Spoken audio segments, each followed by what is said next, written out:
18 мая Ахмеджит стал местом проведения важного события для всех, кто заинтересован в сохранении памятников культурного наследия крымских татар.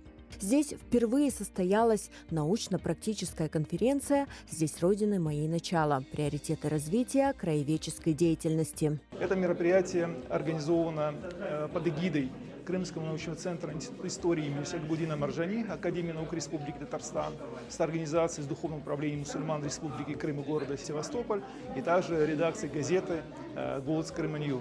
Цель этого мероприятия – обсуждение актуальных современных вопросов краеведения в широком таком тематическом диапазоне, от источниковедения до охраны памятников и искусственного интеллекта в деле сохранения историко-культурного наследия. То есть программа довольно-таки насыщенная. Отличительной особенностью конференции стал ее открытый формат, объединивший не только экспертов, но и широкую общественность. У нас подросла молодежь, и дальше взрослеют следующие поколения.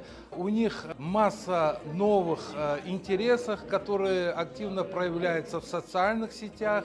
И вот чтобы придать вот этим инициативам академический научный характер, в этом идея вот этой конференции. В конференции приняли участие около 20 специалистов из различных регионов Крыма. Это были историки, филологи, культурологи, а также сотрудники музеев и библиотек. Широкий географический охват участников и публичный характер обсуждений позволили по-новому взглянуть на вызовы и перспективы развития краеведения. Моя сегодняшняя тема касалась сохранения объектов культурного наследия. В Крыму действительно довольно много памятников, которые сегодня уцелели, но при этом они находятся либо в запустении, либо в частной собственности, где собственник не заинтересован в том, чтобы сохранить данный объект культурного наследия.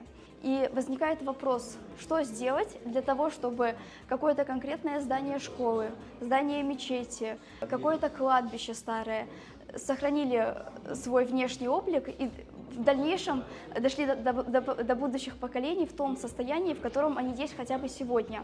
Настоящая конференция посвящена краеведению, а составная часть краеведения – это топонимия. К сожалению, в этом направлении у нас делается очень мало.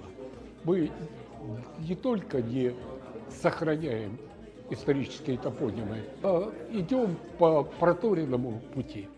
Можно, конечно, радоваться, что вернулись улицы Александра Невского, Долгоруковская, Петропавловская, Потемкинская, но должен быть и жест доброй воли в сторону тюркской топонимии. У нас были и бульвар Крым-Кирея, переулок Вакуфный и так далее. А что мы имеем? Тот же переулок Вакуфный – это сейчас тупик Чехова. Ну, давайте уж сразу сделаем два добрых дела. Это позорящее имя великого писателя, название «Тупик Чехова» уберем и вернем историческое название «Переулок Вакуфный». Моя тема относится к газете «Терджеман».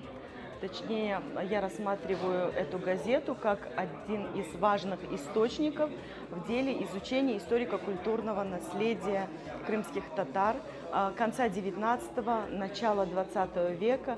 Я рассматриваю, как описывалась повседневность крымских татар в этот период, какие фонтаны строились, какие важные события происходили в жизни крымско-татарского общества, что происходило в жизни мурзачества, какие были у нас меценаты. И очень много неизвестных фамилий на сегодняшний день можно найти на страницах этого издания, который может прекрасно дополнить любое исследование наших начинающих краеведов. Тема нашего доклада – как меняется мир, как цифровизация происходит, как живая история должна превратиться из пыльных книг в цифровой архив, по которому можно легко навигироваться, искать структурированно, искать в контексте, искать с помощью искусственного интеллекта, оцифровывать с помощью искусственного интеллекта и каким образом нашим людям, которые занимаются исследованиями, помочь в навигации по информации. Это хороший шаг. И вот центр Марджани, научный центр, проводит очень хорошую работу в этом отношении. Они делают ту работу, которую должны делать многие наши научные центры и высшие учебные заведения. Но наши этого не делают или делают в ограниченном виде, а вот они более свободны в своих действиях, поэтому результат видим.